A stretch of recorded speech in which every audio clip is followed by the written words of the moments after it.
Shalom, shalom frères et sœurs en Christ et bienvenue à la Rhapsodie du mercredi 27 avril 2022. Rhapsodie écrite par le pasteur Chris Oyakilome et la lecture vous est offerte par les vérités de l'Évangile. Le thème d'aujourd'hui est une foi toujours croissante. Et le verset de 2 Corinthiens 10, verset 15 qui dit « Ce n'est pas hors de toute mesure. Ce n'est pas des travaux d'autrui que nous nous glorifions, mais c'est avec l'espérance, si votre foi augmente, de grandir encore davantage parmi vous, selon les limites qui nous sont assignées. » Alléluia. Le pasteur Christ dit, la vie que nous avons en Christ est une vie de foi en foi, de foi toujours croissante. En parlant de l'évangile, la Bible dit, Romains 1, verset 17, parce qu'en lui est révélée la justice de Dieu par la foi et pour la foi. Plus vous recevez la parole de Dieu, plus grande est votre foi. Parce que, Romains 10, verset 17 nous dit, la foi vient de ce qu'on entend, et ce qu'on entend vient de la parole de Christ. Ouvrez votre cœur à la foi toujours croissante. Ne vous arrêtez pas là où vous avez été. Ôtez la barrière. Dans certains écrits de Paul, nous lisons qu'il insiste sur la foi toujours croissante. Dans 2 Thessaloniciens 1 verset 3 par exemple, il les complimente de leur foi croissante. Il dit, votre foi fait de grands progrès et que la charité de chacun de vous, tous à l'égard des autres, augmente de plus en plus. Alléluia. Le pasteur continue disant, si vous avez une foi toujours plus croissante, cela se traduira par un ministère toujours plus grand.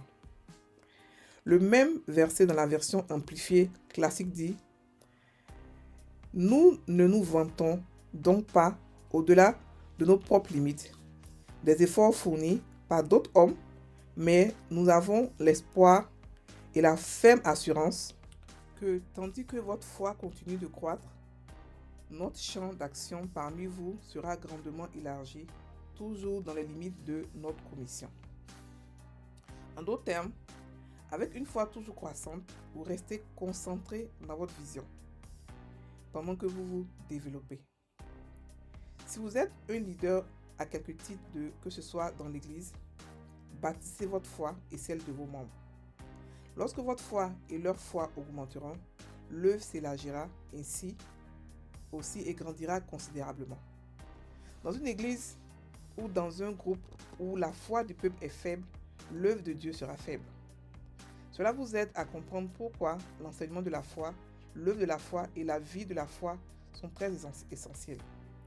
Pour en savoir plus sur la foi et son fonctionnement, commandez le livre « Comment faire marcher votre foi » sur l'application Store de la Rhapsodie des réalités. Alléluia. Ici, le pasteur nous explique l'importance d'avoir une foi croissante, l'importance de faire grandir notre foi de manière consciente et intentionnelle. Alléluia. La foi que nous recevons quand nous devenons chrétiens, c'est la foi dont Jésus parle, la foi comme un grain de sénévé. Parce que la foi est un fruit qui est répandu dans notre cœur lorsque nous devenons chrétiens. La Bible parle dans Romains 12, verset 3, que par la grâce qui m'a été donnée, je dis à chacun de vous de n'avoir pas de lui-même une trop haute opinion, mais de revêtir des sentiments modestes, selon la mesure de la foi que Dieu a départie à chacun. Ça veut dire que lorsqu'on devient chrétien, on a tous une mesure de la foi.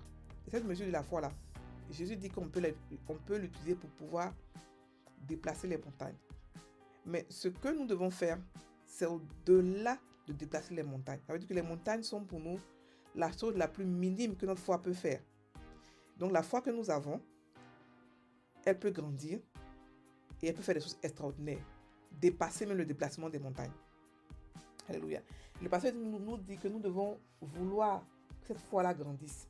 Nous devons faire grandir notre foi parce que quand la foi est petite, d'abord, nos activités sont petites, notre ministère est petit, tout ce que nous faisons est petit. Mais quand la foi est grande, tout ce qu'on fait devient grand. Et il explique aussi que si vous êtes par exemple un leader, vous grandissez ensemble avec vos vos brebis, vos gens que vous aidez.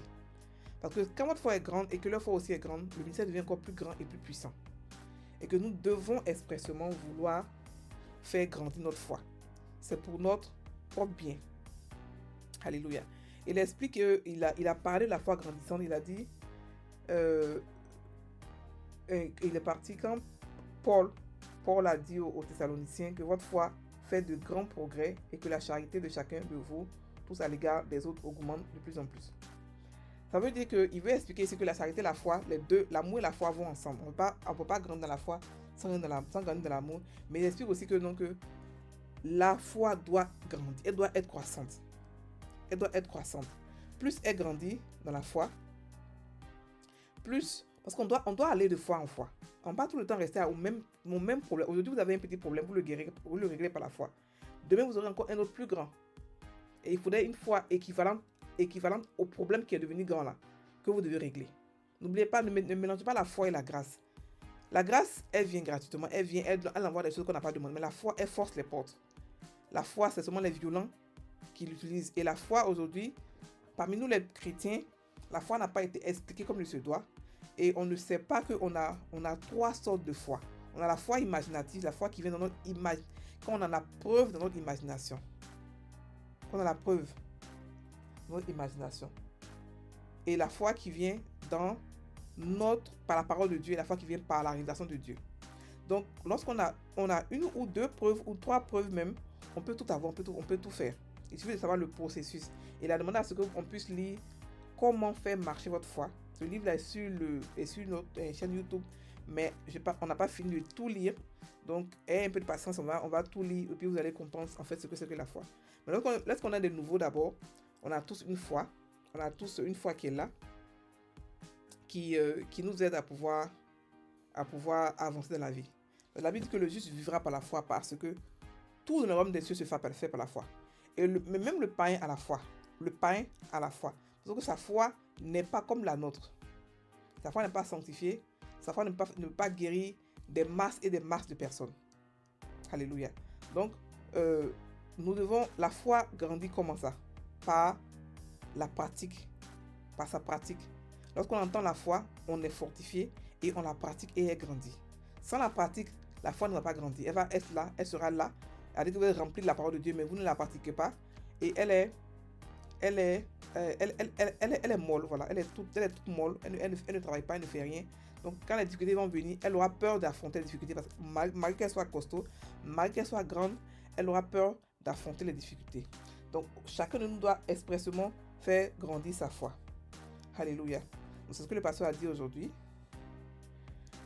Donc, on va prendre la confession. Par ma foi, je franchis les barrières. Le monde fléchit devant moi. Je règne sur Satan et sur les éléments de ce monde. Ma vie est pour la gloire de Dieu. Sa gloire en moi et à travers moi augmente sans cesse à mesure que j'accomplis son dessein pour ma vie. Au nom du Seigneur Jésus. Amen. Frères et sœurs en Christ, soyez bénis, passez une très bonne journée.